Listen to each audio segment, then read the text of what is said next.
Hello, everyone. Hi, everyone. Hello. Good news. We are back. Yay. Although if you're listening on the week's releases, you won't even notice we're gone. So for us, we're back. But for you, it's another week, another installment. Yay. Absolutely. Hooray for our efficient planning of episodes. Well, I mean... Yeah, now you can see something happened in the color of the sofa. If I don't color correct it afterwards. No, don't bother with that. Yeah, it kind of ripped down the seat bit. It was just going to get more ruined, so we changed it for the alternative one. We apologise for the hideous colour. It will be fixed in another episode. We need to buy a throw. Yeah. If anyone has any recommendations of where to get good throws. Because we needed more background dressing. Also, this is irrelevant for audio listeners. Absolutely. Only for you who watch the videos will you notice the change in the sofa. Absolutely. Today is all about Mary, Queen of Scots. Mm-hmm. Bilingual corner a second. In French, it's Mary Stewart, Reine d'Écosse, which is Queen of Scotland, not Queen of Scots. Is there a subtle distinction I'm missing in there? No. Mary, Queen of Scots. I think that might just be an abbreviation. She's kind of known as Mary, Queen of Scots too. That's kind of her title. Yeah. I don't think it's... there's a difference between Scots and Scotland. In terms of... Scots is just the language. Yeah. Oh, yeah. I just mean in this... In Mary, Queen of Scots and, as you said, Reine d'Écosse. I mean, it wouldn't... Scott is Queen of Scotland. I don't think that's a different... I mean, it wouldn't be any more than fitting to start this episode from my aspect of quoting one of the first Monthy Python jokes in Flying Circus, which is they're listening to a radio broadcast of the new play, Mary Queen of Scots got her head chopped off, to which this is how the sketch goes, knocking on the door. Are you Mary Queen of Scots? I am! Ah! And that's how Mary Queen of Scots got her head cut off. Yeah. So every time I see Mary Queen of Scots, or my dad hears the reference of Mary Queen of Scots, he'll just go, "Are you Mary Queen of Scots?" Because it's a Monthy Python joke. So we were supposed to record this episode way earlier. So when I watched this, I had a very nasty feeling. I wanted to check what the history was about because I had a feeling that there were some third wave feminism lines added, and I never liked that. I actually got the letters. Oh, okay. So they have two books that are printed from, it's Forgotten Books. So it's in French. Basically, it's letters, instructions, and memoirs from Mary Stewart, Reine d'Écosse, published on the originals and manuscripts of the State Paper Office of London and the archives of some of Europe and stuff. And I was wondering about a few things, which I've heard people are wondering. Essentially, the Scottish accent thing. Mm-hmm. So when you have questions about stuff on internet, there's a website called Quora or something. Is that the website where it's like a bunch of questions? Anouk's, that might be Google Answers, or there's a one that is great YouTube video called "Am I Pregnant?" which is basically a lot of people misspelling pregnant. So it's stuff like, "Can you get pregante?" Like all these different sort of questions, which is well worth a watch. It's hilarious. Makes Anouk cry with laughter every time you watch it, doesn't it? Kind of does. Well, it's a Quora, Quora. Yeah. And when you type what accent would Mary Queen of Scots have had, there's something from the Robert Stedall, who wrote 3 books on her. So I guess he knows stuff. Mary Queen of Scots spoke Scots, a derivation of Middle English as spoken by Rabbi Burns, before going to France at the age of 5. Thereafter, she learned French, at which she became fluent, as did the 4 Marys, and it always remained her first language. Sure. Yeah. Yeah, she would have had a French accent, I'm guessing. Mm-hmm. Well, yeah, I'll link it. I won't read the whole thing, but going a bit further, on Mary's return to Scotland, French was the language of the Scottish court, and Mary always wrote letters in French. It is reported that she spoke Scots fluently, but by then spoke it with a pretty French accent. There you go. Yeah. Mary's English was far more suspect, although it has been assumed that during her imprisonment in England, this became fluent, but with a French accent. Reading those letters, I did not read the whole thing because the French ones are not that old French that is completely non-understandable. So I got the gist of it. But because it's probably half in English and half in French, and the English ones, I had to consult Anouk too, because they just don't make any sense. No. Are they in English or are they in Scots? No, there was one in English, that Old English, and also there were quite a lot of words that I could sort of see were a word that we would use nowadays, but spelt wrong, and it was impossible to read. Yeah, she wrote it phonetically and very badly. Yeah. And I think also the language has changed so much, like the language of English. Well, I mean, so they would have written differently. There are words that probably we've lost completely. In about, 10, 15, 20 years' time, we have Shakespearean text invented, because this is 1587. Yeah. So, we haven't even got to what people look at Shakespeare text and go, Jesus, I can't understand that. And even as actors, when we were learning to perform it, we're like, okay, we get that. But anything predating that is even more difficult, because we don't have the context of it and being used in verse, which also adds the context for you as well. Right.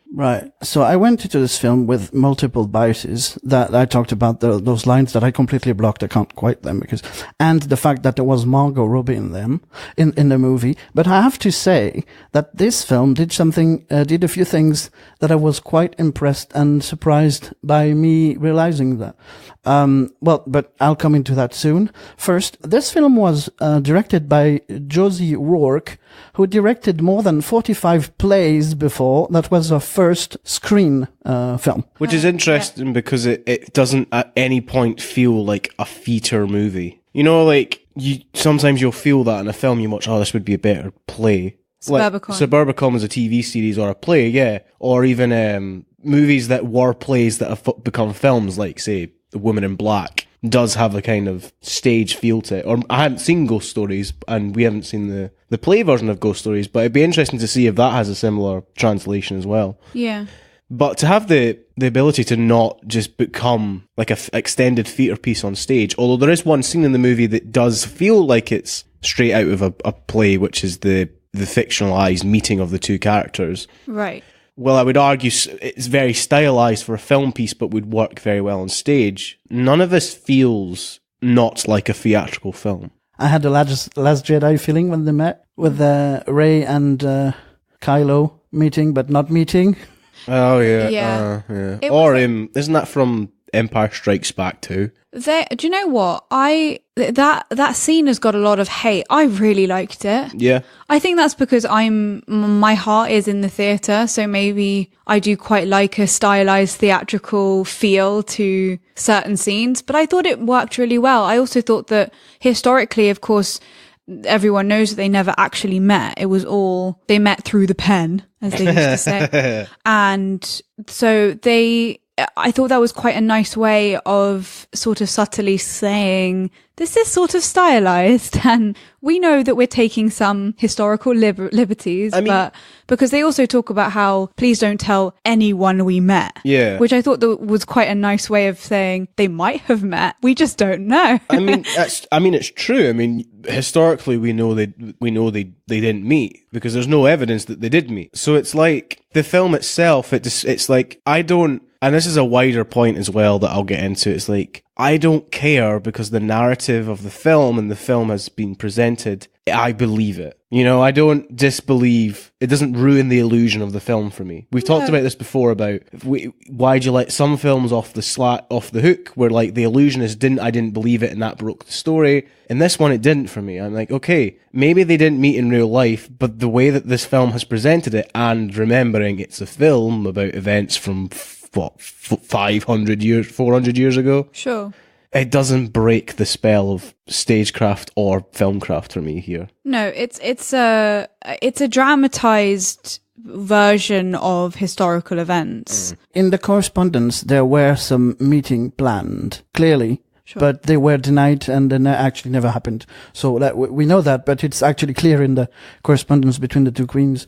That scene when they meet, if you've listened to anything I've ever said on this podcast, you should know right now that for some reason I have a bias against Margot Robbie. I don't anymore. Good. I loved her in that movie. I think she it just that disappeared. We recently saw The Big Short, and this is she's in this scene where she's naked in a bubble bath with a glass of champagne, and I personally didn't think that it was anti-feminist. I think that, you know what, it was a clever way of taking something that might be boring to people and making it more enjoyable and not sexual. I don't think it was overly sexualizing.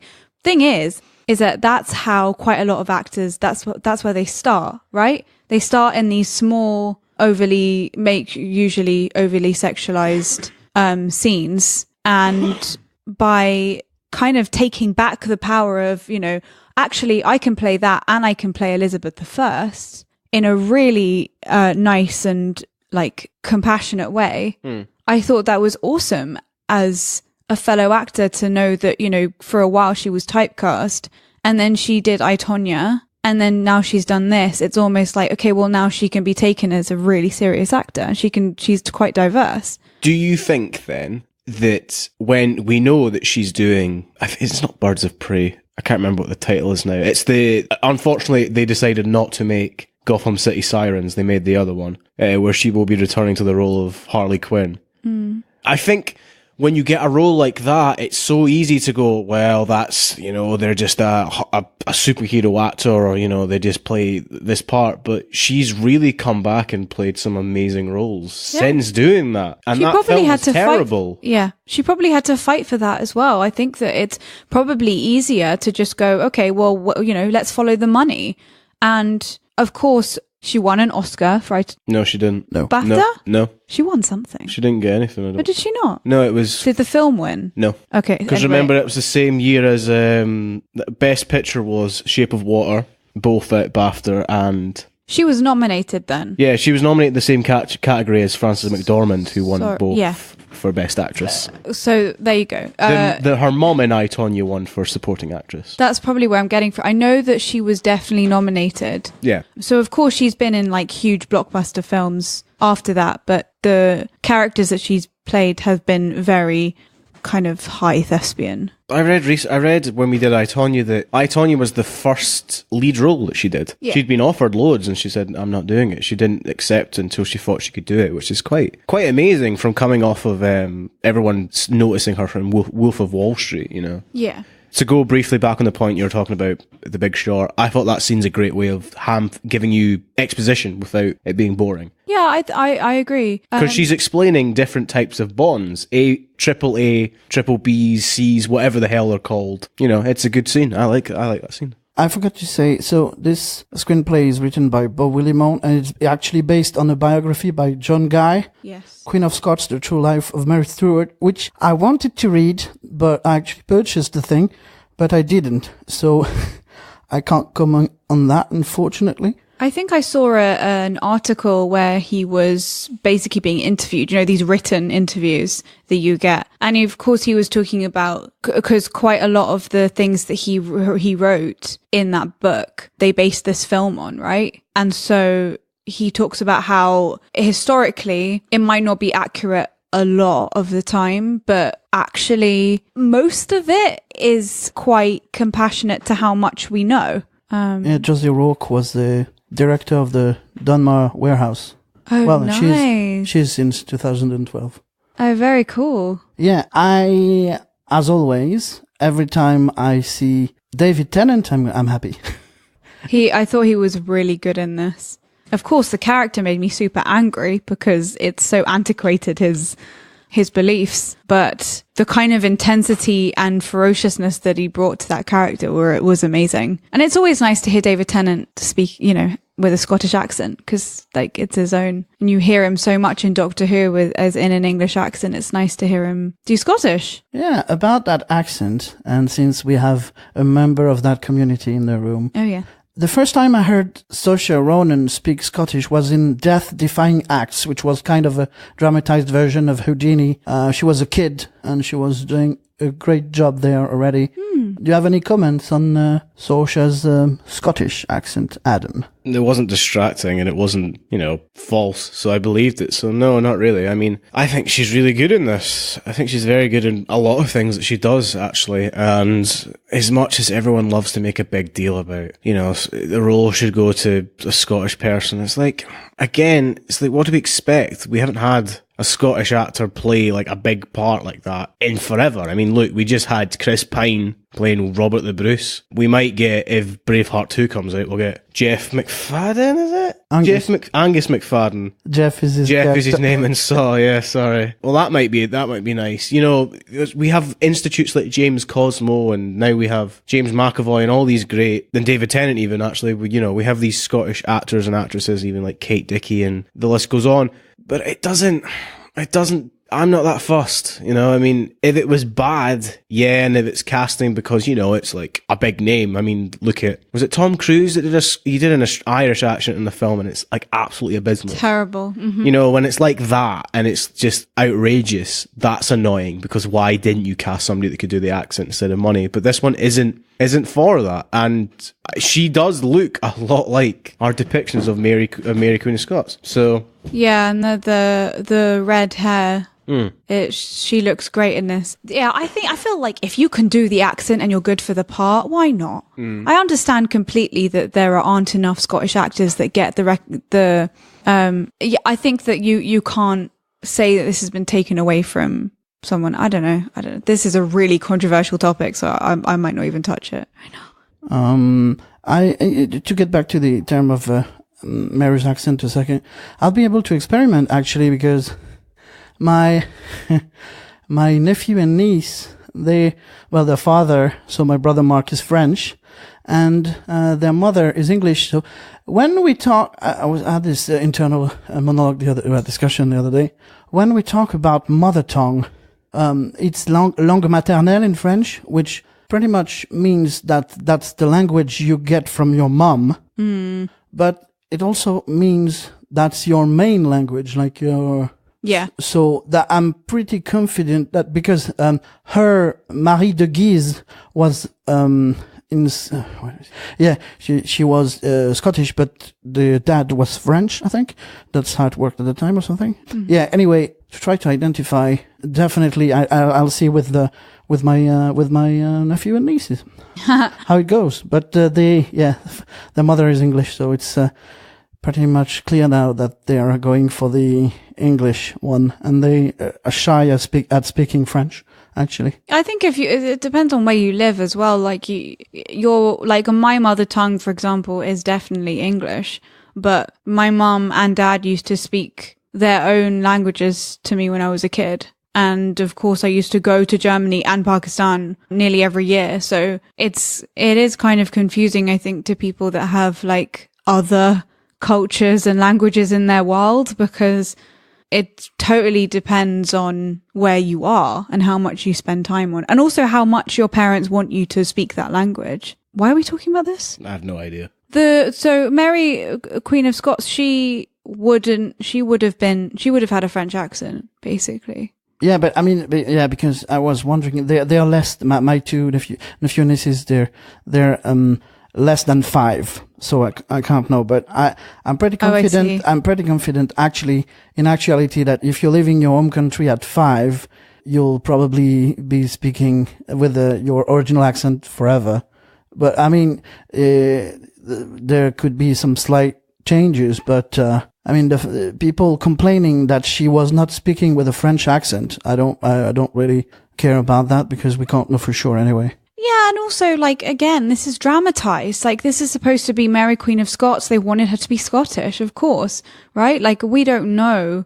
Like, they're not exactly, if for example, in Scotland, the court was speaking French, they're not going to speak French and then have subtitles. Of course they do. Well, they do. Mary, Queen of... No, but that wasn't her court. That was her chambermaids. That was because she brought them over. It wasn't her court. Sorry. So if you had like the whole court speaking French like they would, this would be historically accurate. And I feel like they never really said like this is completely historically accurate. This is just a film about Mary Queen of Scots, right? Well, then there's always that film, cinema convention, which one of the points why I don't like the new Star Trek series that much is the first few words, if it's in the language, you start with that with subtitles, but then the rest of the movie is actually in the language of the movie that is being filmed. Right, sure. That's the convention. That's how it happens. Yeah, it's fine. And of course, I thought it was actually quite a nice touch that the women that were around her, I'm guessing they're called chambermaids or ladies in waiting. They could be ladies. Would they be ladies in waiting? What do they call Emma Stone's character? What was she? She was just like an aide. I don't know. They could. Ladies in waiting. They might be ladies in waiting, but I always thought lady in waiting was to do like you're the next one down. No, I think ladies in waiting have always been like their wait on you. You know how you say. Maybe that is it. I'll Google it. Okay, whatever. But she obviously brought them over from France. She'd known them since like for years, probably her whole life. They're looking after her, even though quite a lot of them look the same age as her. Which is interesting. You're right. A lady in waiting or court lady is a female personal assistant at court, royal or feudal. Feudal. Attending on a royal woman or high-ranking noblewoman. Yeah, so they all spoke French, which I thought was a nice touch, and they kept that going throughout, right? But the court spoke English, mostly with a Scottish accent if they were from the Scottish court. But yeah, as you said, historically they would have been speaking French, but this isn't a documentary, this is a film. It was fun though, because we watched the first half of this with my mum, because she was here, and my mum's a massive Tudor buff, like she loves that period of English history. So while we were watching it, my dad would ask, who's that meant to be? And my mum would be able to go, oh, that's meant to be Rizzio. And like, she knew who everyone was. I was like, oh, this is quite cool. Yeah. Well, so as much as we're saying about the whole, it's not historical accurate, I actually thought it got quite a lot. Pretty close, you know? There's a lot of aspects in here that we'll talk about in a bit that you look at and go, you know what, I'm glad this is here. This is it's not historically accurate, no, but it's pretty close. Yeah, and then they also say that there were accounts of Mary Queen of Scots and Elizabeth I talking about how it would be nice to speak face to face, like they wanted to meet woman to woman, especially because it's like, well, it would be nice to see someone who would understand what it's like to be a woman in this world of men, basically, right? And I thought that was quite nice because, yeah, of course, there might have been lines that were added because of the climate that we're living in right now, blah, blah, blah. But like, I thought that was a quite nice thing that even then they were talking about how like, well, shouldn't we just meet because we're two women in a world where we're not really supposed to be, or we have to be a certain way in a world where we're surrounded by men. Yeah, in a world where our court and our assistants are essentially trying to rule the country instead of us. Like every decision we make is questioned. Exactly. Yeah. The thing is, you always have to keep in mind what the filmmakers were trying to achieve, right? And I think, well, if the goal was to bring awareness to the existence of these two queens, I mean, I got those two books. Well, it's the huge book there, like 400 pages, and the second one, 200 pages. So that got me interested in any case. And well, I only read half of that, but I read half of that, and so that was a success in that regard. In whatever happens in the end of the episode, but this and that, I now have a not renewed but actual appreciation for Margot Robbie. Yeah, I thought she played this part really nicely. I think we were watching the Mark Kermode episode on this, and he talks about how she might have had the harder part in terms of people feeling sorry for her because Elizabeth I, even historically, is known to be cold, and also she saw herself as a man. Like, that was true. There are accounts that say that Elizabeth I did see herself as like, you know, I'm not going to have children, I don't want to marry, I am more a man than I am a woman, right? And so she acted like she had this drive, she had this focus, but what was really nice was, you know, when Mary Queen of Scots is going to the, spoiler alert, chopper's block, to use the technical phrase, she starts crying. And it was just a moment of like weakness, which was nice. She was nice. She was the color of martyrdom under the red dress. So of course, but now red to us, I would say, is the color of sex and being a harlot. So I thought that she was playing on that. The fact that people were, like people like John Knox, David Tennant's character, was saying that she's a harlot, she shouldn't be queen, etc., etc. But then, when I was doing research, I saw that that's the colour of martyrdom, which I thought was nicer. I thought it's interesting as well because obviously historically the red rose versus the white rose, the English Civil War, and the outcome of that being, I can't remember who. I know that the War of the Roses. The War of the Roses. That's the phrase. So because obviously, did you learn about that at school? I did. We didn't in Scotland. We don't get taught any of that. Right. Okay. So we do like the War of Independence and stuff like that. So fair enough. You're more accurate. So who's the? No. I was very bad at school, so please don't ask me about that. I don't know anything about the War of the Roses. Well, if you maybe asked me like 20 years ago, I might have been able to tell you. Well, the Tudors win, don't they? I think so. Yeah, because you know more about the Tudors. I think the Tudors then carried on after the War of the Roses. They had like a longer span of life. That's usually how you can tell who won wars. Yeah. There is also, if you don't... I'm going to look that up just for... If you don't give a rat's ass about religion, there is obviously the huge conflict between Catholicism and Protestantism, because I think it was just like 20 years ago, I'm that old, that I realized that there were differences. Like, so they're all Christians, but under that there is a faction. Well, one group that actually follows the Pope, and the other were the Protestants. We don't give a shit about the Pope, as I understand it. And there is a whole, because the two queens were not of the same faith, so there's that whole thing also. So I gather that Mary Queen of Scots was a Catholic, or came from Catholic France. Yes. Yeah? Yes. So that's why John Knox hates her, because she will bring in Catholicism. And it sounded like Mary Queen of Scots in this film was talking about how everyone should be free to feel how they feel. So there should be Catholics and Protestants living together side by side, rather than it being like on the level of regent saying it should be this or this and everyone else needs to be burned, which I think even happened. Who's Bloody Mary? Is that Mary Queen of Scots? Bloody Mary is her mother. Right. Okay. So Bloody Mary is the mother of Mary of Guise. Okay. Is the woman who burned a lot of Protestants, I want to say. Look it up. Yeah, I'd have to look that up. But anyway, so the reason why I brought it up was because there was this whole thing of like whatever the queen or king was, that everyone else would be, and everyone who doesn't adhere to that is burned as a religious like a heretic, right? It's treason to be, because this was a part of the world where, well, in time, the religion was like it was all encompassing. And is it something different that you have now? Is that like Anglican church or something? There are loads. There's way too many. There's Presbyterians, Mormon, Anglican. Even in this film, we get the Church of Scotland, which is different to obviously we don't have Church of England as well. Yeah. Mm-hmm. To go back on the point, the War of the Roses was between the House of Lancaster and the House of York, but the House of Lancaster was supported by it was Lancaster and Tudors.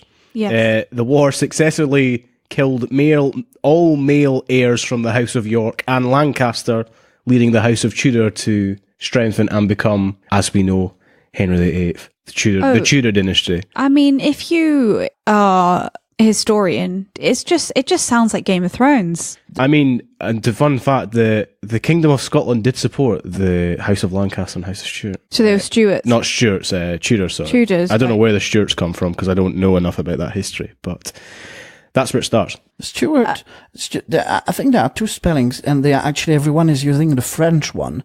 That's Stuart, which is supposed to, like all the Jameses, queens in Scotland are Stuarts with the WARD, right? So I'm pretty sure. Probably, yes. Yeah, so I'm pretty sure that the actual Stuart with a UT is from France. Yeah, so you had like King James, like James Stewart, who was UART. I don't think it was ever EWART. Well, if you Ronan Munro wrote an epic trilogy, James I, James II, James III, which was produced 2 years ago, and the year before that, which was incredible, like Game of Thrones on stage with stage seating. That was the first time I was like just behind as Parliament members. Amazing. And it was Stewart with a WRD. Okay. But yeah, those Jameses, that was really, really nice. To shift back to the film genre, because I feel like a little bit we're becoming a history podcast this episode, a tiny strad. Cinematography here was very nice. I liked, there was a lot of use of Scotland. I mean, a lot. I mean, we used the same valley about 8 times, but it was cool. I mean, that was famously the thing that Scotland heralded. Like, please watch Mary Queen of Scots, because it is filmed in Scotland, and we don't get that very much. We don't actually see Scotland being in films, because it's famously from, who was it who tried to film in Scotland, and because of the laws they decided to go to Ireland instead. Well, Game of Thrones was and they would have used some up here, because obviously the whole north of the wall is Hadrian's Wall, you know, right. And historically the barbarians, as the Romans would have called it, and Game of Thrones, where the wildlings are, famously is based around the idea of like the Highlands. So it would have made sense to film up here. A lot of the stuff, you mean like the wooded areas and some of the castles as well, would have made stuff a lot easier. Like I guarantee the castle we see all the time, from in this film to in Outlaw King, from Highlander, like that one castle we see all the time would absolutely be used. But because it is extremely difficult at that time, which was about 2011, 2010, first series of Game of Thrones. Yeah. It was too difficult to get permits to film here. Sure. So they went to Ireland, and you just have to look at the figures of the Ireland Tourist Board to work out where Scotland made a terrible error there. Yeah, it's a bit. It is now easier to film up here. Hence, we've seen multiple productions, because they've realised the value of filming in our countryside, which is unique to the world. The volcanic buildup of the Highlands is unlike anywhere else in the world. I think it was nice as well, because that made, I think the fact that they didn't have Saoirse Ronan, who's Irish, is as Scottish, it was fine that because they at least filmed in Scotland. So, you know, there was a little bit of kind of comeuppance and I think quite a lot of people focused on that, which I thought was nice, because it was like, yeah, let's build up this film rather than tearing it down by saying that there should be. I know a lot of Scottish actors that I've spoken to have been a bit sad that there weren't more Scottish famous actors in it, but I think I feel like, you know, we're going to see it a lot more now. I mean, it is difficult. I mean, it's always the thing of casting. It's like the definitive thing for casting, in my view, is like the opportunity should be there, but the best person for the job gets it. And she's excellent. She is. You never for a second doubt that she is Mary Queen of Scots. So she really that's is. It. You can be annoyed that it wasn't, you know, you or your mate. You think you could do, and you feel accurately, actors always do. Most actors go, I could. It's the stereotype of like, I was better than him. Like the bitchiness that is what I remember at amateur dramatics, whenever you would audition for the role in that year's show and going, oh, I should have got it. It's like, that will always exist, because that's how the world is. Yeah. But I also don't think that's what people are saying. I think it's just that we want to see more Scottish people in big blockbuster films, which I totally understand. It's the same thing that's happening with people of color and women. Like we want to see more of it, but it doesn't mean that you tear down films that don't adhere to that, because every film and every person is a person. Do you know what I mean? Like, I think it's so much easier to build up things and say, look, we can focus on new stories. Which was why it was nice that you brought up this, because, you know, you have Elizabeth I and Mary Queen of Scots, and actually they're not forgotten, but this story isn't told. No, and I think you need to focus on the fact that these are two women that could very easily have been forgotten, because their story wasn't, I don't know, it didn't adhere to something that people wanted to hear. And actually the story is amazing. The thing is as well, that if you're going to tear down this film, why are you tearing down this film? I mean, this film is an example of what needs to be going forward. This is a two-handed female lead film directed by a woman. It's true. This is a really important example of, like, it doesn't matter who's behind the camera, you can make a decent film. So it's like, come on, we need to get excited for something. Well, it wasn't. It actually, what was nice was that people didn't tear it down. I think as soon as people saw it, it was exciting because it was filmed in Scotland and it was about someone who was Scottish. So I think also that's something to focus on, you know, like focus on the positives. And yeah, it was directed by a woman, so that's always good to show people that it can be done. And that was the other thing, like the direction and the cinematography and the film as a film really stood out. There was moments when I was watching, I was like, I don't know if I'm into this, but then it would always introduce like something interesting, like the duality between both queens. The point I was making earlier about the War of the Roses is when she's making the image of the rose, which is red and white. That's obviously because it's her house. Like the Tudor rose is red with the white in the middle. So the whole idea of using red as well of being the colour of, what was it the colour of? England. No, the in the film that Yann, what did you say? Red? Martyrdom. Martyrdom. So there's that as well as like the red of England, you know, which I liked as well. There's a whole, everything about the film aspect of this. There were really nice scenes that felt like they added something and they were a bit different, as opposed to let's look at a similar story in film conventions, you know, Outlaw King, you know. Right. The idea of, you know, it's like, oh, there's something wrong with the whole War of Independence story is told again and again and again, whereas Mary Queen of Scots story it's not really told. And well, especially when she, you know, her conversing with Elizabeth I, I don't think that's really focused on. No. I didn't even know that there were probably thousands of letters sent across England and Scotland and them trying to meet and not being able to. And also the fact that you're telling this story means that you want to go back, as Yann was saying, and like find out about the real people. Yeah. So actually, I think as you were saying as well, I pointed at Yann to people that are listening in, that it makes you want to look back in the to the real story and read their story, read the letters. And yeah, I mean, you're lucky that you speak French as well, because so that you can read the French. Well, plenty. Immediately the beef that came from historians, they're very inaccurate and stuff, but it's based from a book that was already dramatized.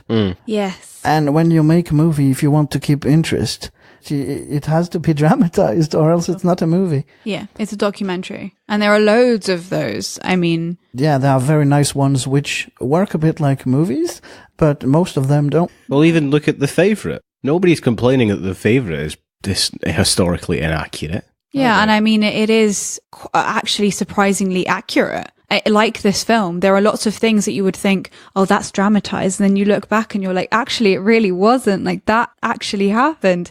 And also some stuff, I just thought about that right now. We don't realize sometimes you've got some production imperative sometimes. It's, when the first time I went to Seoul, there was no kaiju involved. It was just for theater reasons. And I was, you know that I'm always obsessed with Hamlet. So it was for Hamlet in Seoul in English. And at some point, the lines were modified, but because they didn't have the prop or some stuff that didn't work. So sometimes, well, you have obviously the script. It's based from a kind of a biography, dramatized, made into a movie, and you've got also stuff happening when the film. Mm-hmm. So it's collaborative and deeply evolving. I think more in the US that they can like play with the text more than I think in the UK. It's more like the text is sacred. Way more than in the US, I feel. That's funny. Like if you look at the TV series in the UK, the name that you have under the episode is the name of the writer. Yeah. Whereas in the US, that's the director. Yeah. Who holds the power in the whole process. That's interesting. I quite like the lighting. I mean, it's strange as well because maybe people don't realize, like, it's not like Mandy where it's like, oh my God, the lighting, it's not in your face. But actually, like the scenes in the castles, especially, they're quite dark, but also thinking about how dark a castle is, right? Because it's usually not electric, like it needed to be lit in terms of being able to see everyone. Like, especially the scene where John Knox first appears in the round room where they're all in a circle. I thought that was such a nice scene because you get the like kind of darkness of, you know, it being a period piece. It's in a castle. Of course it's dark. This is the 1580s. But it's almost like, it's like an ambience. It's like darkness, but I don't really know how to describe this. It's like, showing how I don't even know what I'm trying to say. Visual storytelling shaped by lighting. Yeah. And I mean, I think as well, like the lighting wasn't in your face. And so it wasn't like, this is well lit. It actually just felt like you were a fly on the wall in the 1580s. That's kind of what I was trying to say.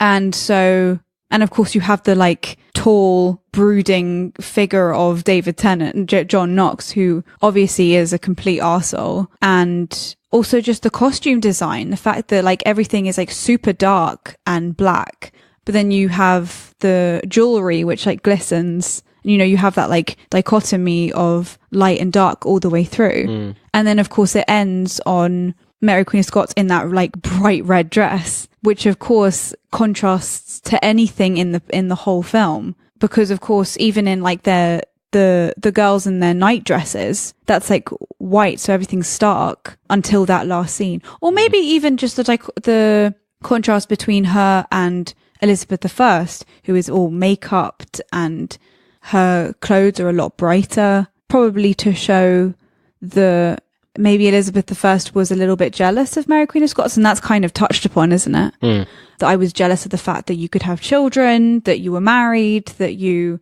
are beautiful, because of course Elizabeth I had smallpox. Yeah, I mean... So it's like a story of contrast. The thing I thought about the smallpox thing is as the makeup is used effectively, you could never really show what that would do to you because you wouldn't believe it. In a film convention, if they'd made her extremely pock-ridden, you would go, that's just too much. You know, like the convention of film would not allow you to go full out on it. I think you still want to watch it. I think that's what quite a lot of these huge blockbuster films try and, you know, you want something that's beautiful, you want something that's idealistic, but you also want to show that she's pox-ridden, right?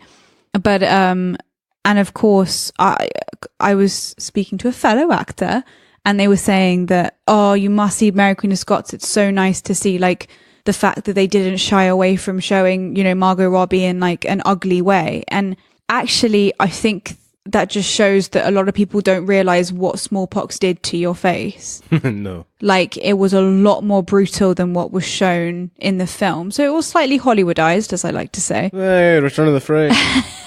It was, of course it was. But I didn't really have a problem with that because I think it also showed that the disease was ruining her face, and she was also very upset about it because, you know, when she goes to see Mary Queen of Scots, she has that horrible makeup on, which might have been cool for the time, but you know, you watch it now and it's like, jeez, like you didn't make it any better. Paint. It looks horrible. And of course, that's actually something else that I found. Am I talking a lot? No. When Mary Queen of Scots was executed, her wig fell off and she's got short grey hair. So those red, beautiful locks that Saoirse Ronan had in the film was a wig, but they didn't show that it was a wig. I mean, it was supposed to be her hair, but so that's something else that was slightly Hollywoodized. Like she wasn't this kind of beauty. Well, the thing is as well, obviously, the execution they show, the whole, earlier I was trying to say, I don't know how we got sidetracked, it's a nice use of internal monologue. The ending speech with Elizabeth saying the letter of like, I can't say these things to you, so I'm just saying them to myself to say them out loud. And then she chooses to remember her as the young, beautiful woman that she met, or well, didn't meet, whatever, in the film they met. You know, in the image that she sent, and that's why we get, at the end, we get Saoirse Ronan as the young Mary Queen of Scots, not old Mary Queen of Scots, because she was in prison for about 18 years in England. So she lived an extra... I missed that. Yeah, it's not immediate. She's not like caught and then, you know, executed. She fled Scotland, was imprisoned in England for 18 odd years, and then executed for treason. 18 so years. she... Yeah, she was 44 when she was killed. So the use of using younger Mary Queen of Scots as we see her in the film is also a nice touch as well, I thought. Yeah. Everything is explained in a nice way, not in a ham-fisted way, I thought. No, of course. And of course, the nice thing of, the whole way through, you have this very fierce woman trying to get something and totally failing, but her son does win. In the end, yeah, I guess, yeah. He's the first monarch of Scotland and England, James I. Yeah. So, in a way, and of course, in the monologue, I don't know historically accurate wise, but in the film, she talks about how I'm dying because of that reason. I'm hoping that if I leave, my son can then take over and do the things that I wasn't able to do, that I failed at doing. Well, in the film, it's said that if they agree that if Elizabeth does not produce any heirs, that James will inherit the kingdom. Yes. So that's what happens, because obviously we know that she's barren, so she's never going to produce an heir. Sure. Virgin Queen. The Virgin Queen. Yeah, because I was I don't know if it was touched upon, but is she barren? Yeah. It's such an antiquated word. But she says she's known as the barren queen. I don't know. It's just that they also have this whole focus on the fact that she wants to be a man, in terms of have her whole focus on the court and certain decisions like that. That's what I mean by being a man. I took that to mean she's more a man because she can't have children, as in men don't have children either. That's what I took that to mean. Right, yeah. But you could equally be right that she wanted to be the ruler in that sense. She wanted to be totally involved in the court and its decisions, etc. Well, I thought she meant she's more a man because she can't be what a woman was then, like the idea of a woman, and unfortunately some views today of what a woman is, and that's where what that line meant. But have children with a line like that, it gets open for interpretation whatever way you want, which is quite interesting and quite an achievement as well from a dialogue perspective as well. Yeah, I liked it. I'll end on an interesting fact. Elizabeth II, who is our current monarch, is not Elizabeth II of Scotland, because Elizabeth I was not the king and queen of England and Scotland. She was just the queen of England. Right. So technically, we've never had a Queen Elizabeth, and the first one is our current monarch. That is interesting. I learnt that from No Such Thing as a Fish podcast. I heard that the other night. I was like, oh, that's really interesting. And funnily enough, we're doing this episode, so. That's great. Especially because, that's what this film is about, isn't it? Like, are you Queen of Scotland and England, or is it Scotland, or is it England? Like, and of course, Mary Queen of Scots' son, is the first monarch of both Scotland, England. Yep. Yeah, which I think was very, very nicely rounded the film. It was like ended on a positive note, even though there was quite a lot of hardship in between. Yeah. Rating, if you want. Rating. So, Anouk, Yann, was Mary Queen of Scots good, bad, or just plain standard? Yann? It was good. It caught my interest and finally made me realize Margot Robbie's talents in something, and that was this. So, yeah, good. And I didn't think of a flair, so good. Mm-hmm. Anouk? Yes, very good. I always think of films as good if I keep thinking about them afterwards, because sometimes there are films that you enjoyed, but then afterwards you totally forget until someone brings it up and you're like, oh yeah, that film.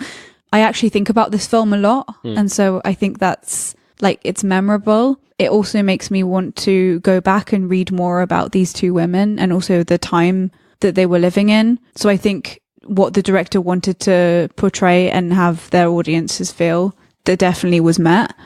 And Saoirse Ronan keeps on doing amazing things. I thought she was amazing in this film. Yeah, I think it's good too. It's funny, looking at the release schedule of I wonder how Outlaw King would have done if it came out after this, which I feel is the reason why it might have come out before this, because they share similar ideas, and I just feel that this film does a lot of it better. Yeah, it does. Not in a comparison with this doesn't make that film any less. I'll judge each on their own merit. I thought this film was good. I just thought it's quite interesting to see two films of Scottish stories, historical stories, brought out similar times and how they relate to each other. But I feel this is a very complete and distinct package, and very enjoyable, and a story that's not often told in a good way. Definitely. So yeah, good. Yeah. Cool. I have a few stuff to end. So basically, at the end of the Colossal episode, I was talking to you about American Horror Story.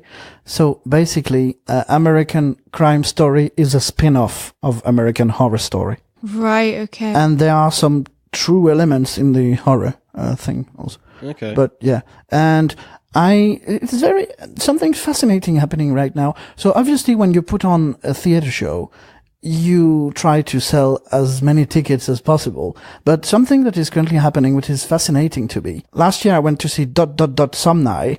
This year they are doing War of the World. And there is also Secret Cinema, Casino Royale. I love that film. Which obviously I won't go into confidential details from Spotlight, but they are being cast and it's almost sold out, which is fascinating to me. Oh, yeah. I think that happens quite a lot. But again, only actors and people that are in the industry will know that, right? Like everyone else is kind of... The veil of illusion is still up, but when you're in the industry, it kind of gets torn down, doesn't it? Yeah.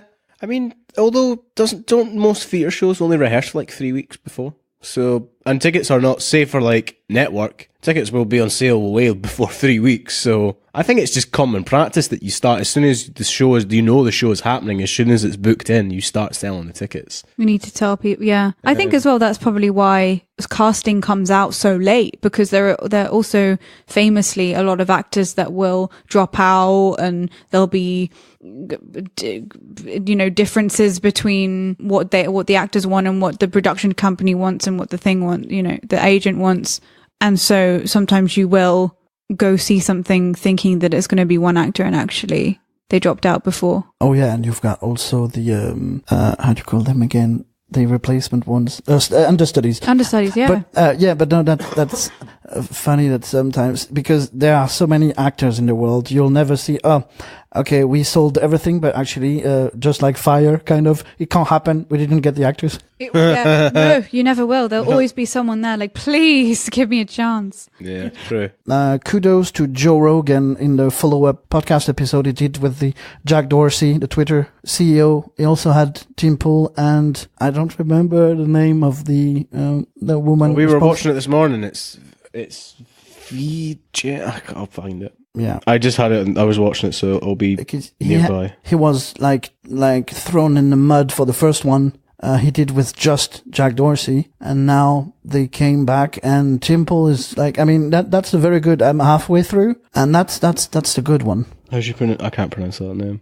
I'm terrible with names in English. Even Joe. Vijaya Gadi? God? Giad. Gadde. Yeah. So that's the thing I liked at the moment, and yeah, thing that I ate. So along with hate, like yes. dinner. Oh, sorry, hate. No. Sorry. Well, ate. So I was like, what are you eating? That also works because along with Angel Delight Butterscotch 2 years ago and pot noodles sausage casserole last year. I mean, why would you? I just discovered that Papa John's introduced Marmite dough balls. Oh no! Jesus Christ! Oh god! What a waste of money that'll be. I hate Marmite so much. I don't get it. I really don't get it. Here, it's not long to go until it's the anniversary of the 1 year World Cup football episode, isn't it? It's not that far off. It was like April. Oh right, yeah. I don't know if we're doing another one because it was just a weird experience. But just saying one of those weird episodes we did for no reason, just because we wanted pizza, essentially. Of course. I wanted to experiment, and I only ate one, obviously, out of the 6 of those bowls. Oh, I I hate Marmite. So I love dough balls, but I hate Marmite. There's no way I'm even trying them. I don't know what that is. Vegemite or what the hell is this? I know. So Vegemite is a yeast vegetarian version, right? No, they're both vegetarian. They're both yeast. They're like yeast extracts. So Vegemite must be... It's just a version of Marmite. It's like a more stronger Marmite, essentially. It's a different product. Oh, but I thought it was a vegetarian version of Marmite, because Marmite might use animal products. Oh. I don't know enough to be like gelatin. Maybe it does. Maybe it depends on the market. I think it's not in the UK. Vegemite must be somewhere else. I don't know. Yeah, so Australia. you only get it in Australia. So we're done for today. So thanks again for listening. We'll have, but now we're recording this. We know what happened with the Oscars, but the episode you'll hear after that, let me think about. Well, I think the next one should be something like the Oscars episode. If it's not, I'll just remove what I just said from the. It probably will be. We can even record that like in 20 minutes because that's not going to be that long an episode. Thanks again for being there. We passed 20,000. How exciting is that? Yeah, that'll be the intro for maybe the favourite. And we might do a personalised one, and we'll probably do another thing for Thanks that. So much to everyone who's listened, who's crazy followed, who's all the stuffs. Patreon, amazing. Yeah, it's just bizarre, isn't it? 20,000 people. Incredible. 20,000. It's not people. It's like listens as well, which is bizarre. People have listened to our content 20,000 times. It's amazing. It's so exciting. And it incrementally keeps going up, so it means that we're doing something right. Do you want to know what the top 3 episodes are? Yes, please. Can you have a guess? What do you think number 1 is? Nosferatu. I was going to go for Yann to guess. It's Nosferatu. Then it is. I think it might. To be fair, it might be Ghostbusters because of the 700. But it's either Ghostbusters Answer the Call 2016, Call Me by Your Name, and then maybe It. Like it's really strange when you look at the ones that are, because Call Me by Your Name is a huge one on YouTube, but it's not really huge in other platforms. Coco is quite huge. It had 200 and something on one platform. Like, it's really strange where people listen as well. Yeah. And then Trainspotting does really well on SoundCloud as well. Trainspotting's a very successful episode on SoundCloud. I think like 115 or something like that. Great. Cool. Yeah. Audio Mac Really cool. has been a blessing so far. Yeah, and Anchor for Ghostbusters was mental on Anchor as well. Good times. Anyway, we were Adam, Anouk, and Yann. Bye-bye. Bye. Thank you for listening to another episode of the Good, the Bad, and the Just Plain Standard podcast. If you like what you heard, you can leave us a review via iTunes. If you want to keep up to date with what we're doing, you can check us out on Facebook and Instagram at Good, Bad, Standard Podcast on both platforms. If you fancy seeing the live streams that we talk about on the podcast, they can be found on youtube.com. You search for Milk in a Wineglass. There are other bits and bobs on there too, just to see what Yann's up to during the week. And if you really like us, like really, really like us, why don't you head on over to patreon.com/goodbadstandardpodcast and have a look if you want to support us. Any small donation is appreciated.